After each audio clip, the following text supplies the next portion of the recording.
Assalamualaikum warahmatullahi wabarakatuh. Di sini saya akan memberikan sedikit gambaran mengenai materi tajwid. Yang pertama yaitu idgham. Idgham menurut ilmu tajwid adalah memasukkan atau meleburkan satu huruf ke dalam huruf setelahnya seakan terdapat tanda tasjid. Menurut hukum bacaan nun mati atau tanwin, idgham berlaku apabila nun mati atau tanwin bertemu dengan huruf mim, nun, wawu, ya, lam, dan ro.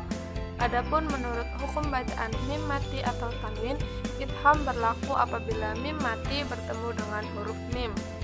Berdasarkan hukum bacaan nun mati dan mim mati, ada beberapa macam idgham, yaitu 1. Idgham bi khunnah atau ma'al khunnah. Idgham bi khunnah adalah memasukkan atau melebur nun mati atau tanwin dengan huruf idgham bi khunnah yang ada di depannya, yaitu ya, nun, mim, dan wawu. Cara membacanya adalah didengungkan selama 2 harokat. 2. Idgham bila khunnah. Idgham bila khunnah adalah memasukkan atau meleburkan nun mati atau tanwin dengan salah satu huruf idgham bila khunnah yang ada di depannya, yaitu lam dan ro tanpa dengung. 3. Idgham mimi atau idgham midsalain. Idgham mimi adalah memasukkan atau meleburkan mim mati dengan huruf mim berharokat yang ada di depannya. Cara membacanya yaitu dengan meleburkan huruf mim mati ke dalam huruf mim berharokat yang ada di depannya atau ditasjidkan yang disertai dengan dengung selama 2-3 harokat. Macam-macam bacaan idgham. 1. Idgham mutamatsilain. Idgham artinya memasukkan, sedangkan mutamatsilain artinya dua sama atau sejenis. Jadi, idgham mutamatsilain adalah memasukkan dua huruf yang sama yang memiliki makhraj dan sifat yang sama. Hukum bacaan idgham mutamatsilain adalah apabila ada huruf yang bertemu huruf yang sama juga memiliki makhraj dan sifat yang sama. Huruf yang pertama berharokat sukun dan huruf yang kedua berharokat. Cara membacanya adalah dengan memasukkan huruf pertama pada huruf yang kedua atau dengan mentasjidkan hurufnya, dalam arti dibaca seperti bertasjid. Contohnya terdapat pada Quran Surat Al-Baqarah ayat 46. Catatan: apabila ada huruf ya sukun bertemu huruf ya dan huruf wawu sukun bertemu huruf wawu, membacanya tidak boleh diidghamkan, melainkan harus dibaca panjang atau disebut bacaan mat. 2. Idgham mutajanisan. Idgham artinya memasukkan, sedangkan mutajanisan artinya dua huruf yang sama jenis. Jadi, idgham mutajanisan artinya memasukkan dua huruf yang memiliki jenis yang sama. Hukum bacaannya adalah apabila ada huruf sukun atau mati bertemu huruf berharokat dan kedua huruf tersebut memiliki makhraj yang sama namun berbeda sifatnya. Cara membacanya yaitu harus memasukkan huruf pertama pada huruf kedua. Contohnya terdapat pada Quran Surat Al-Baqarah ayat 233.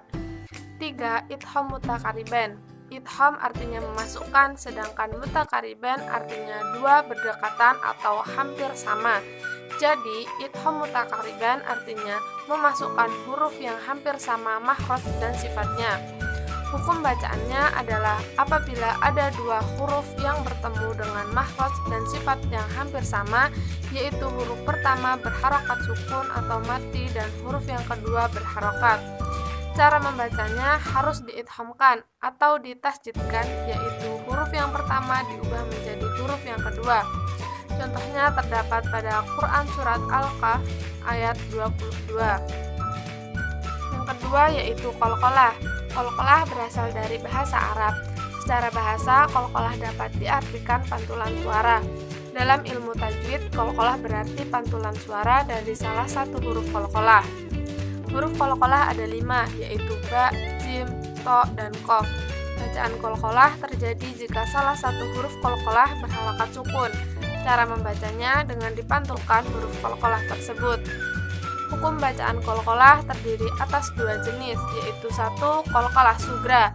Bacaan qalqalah sugra terjadi jika salah satu dari 5 huruf qalqalah berharokat sukun dan bertempat di tengah kata. Cara membacanya dipantulkan dengan ringan atau tipis. Contohnya terdapat dalam Quran Surat Al-Alaq ayat 1. 2. Qalqalah kubra. Bacaan qalqalah kubra terjadi jika salah satu dari 5 huruf qalqalah berharokat sukun pada akhir kata dan dibaca mati atau sukun. Cara membacanya dipantulkan dengan berat atau tebal. Contohnya terdapat dalam Quran Surat Al-Lahab ayat 5. Macam-macam qalqalah. 1. Qalqalah sugra atau kecil. Qalqalah yang berada di tengah kata atau dengan kata lain qalqalah dengan sukun asli. 2. Qalqalah kubra atau besar.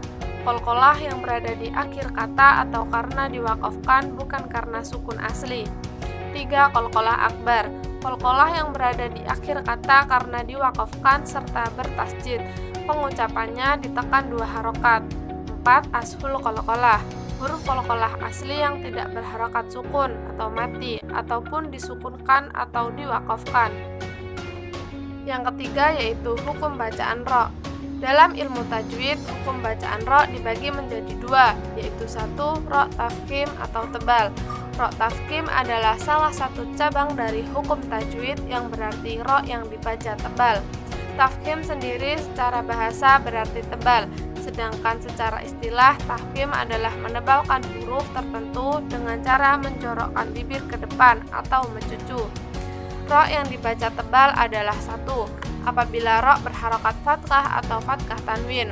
2. Apabila ro berharokat domah atau domah tanwin. 3. Apabila ro sukun dan huruf sebelumnya berharokat fathah. 4. Apabila ro sukun dan huruf sebelumnya berharokat domah.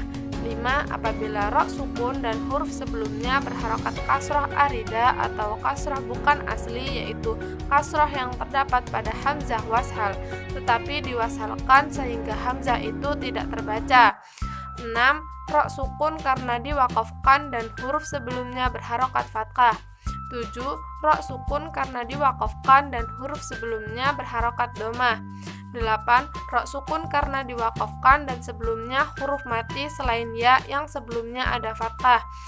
9. Ro sukun karena diwakafkan dan sebelumnya huruf mati selain ya yang sebelumnya ada domah.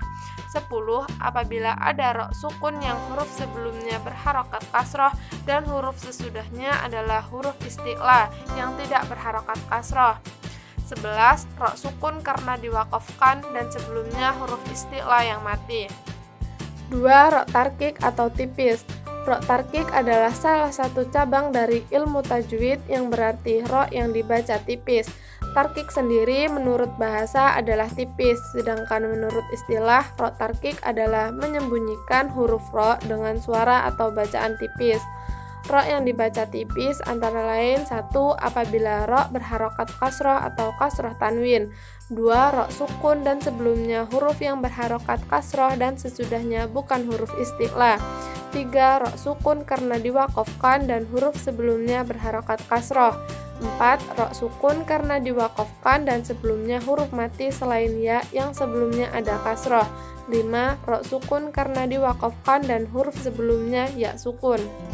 Yang keempat yaitu waqaf atau tanda baca pada Al-Quran. Dari segi bahasa, waqaf mempunyai arti berhenti atau menahan.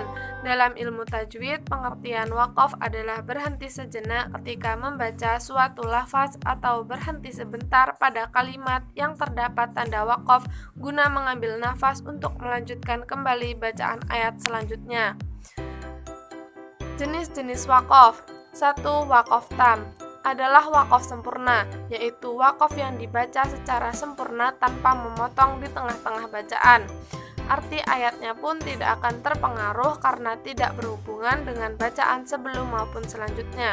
2. Waqaf kafi disebut juga sebagai waqaf yang memadai, yaitu waqaf yang dibaca dengan tidak melakukan pemotongan di tengah kalimat, tetapi masih memiliki hubungan makna dengan kalimat sebelum maupun selanjutnya.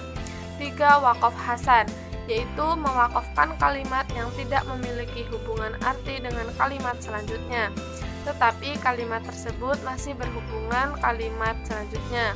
4. Waqaf qabih, mewakafkan kalimat secara tidak sempurna atau memotong kalimat yang tidak memiliki hubungan arti, tetapi masih punya hubungan dengan kalimat sesudahnya. Berikut adalah macam-macam tanda waqaf yang terdapat dalam Al-Quran. 1. Waqaf lazim atau tanda waqaf mim. Tanda baca waqaf lazim artinya harus berhenti. Waqaf lazim juga disebut waqaf tam, waqaf yang sempurna, karena tanda waqaf ini menandakan sempurna atau tidaknya suatu kalimat. Contoh waqaf lazim terdapat dalam surat Al-An'am ayat 20. 2. Waqaf la washal. Tanda waqaf la washal artinya tidak boleh berhenti.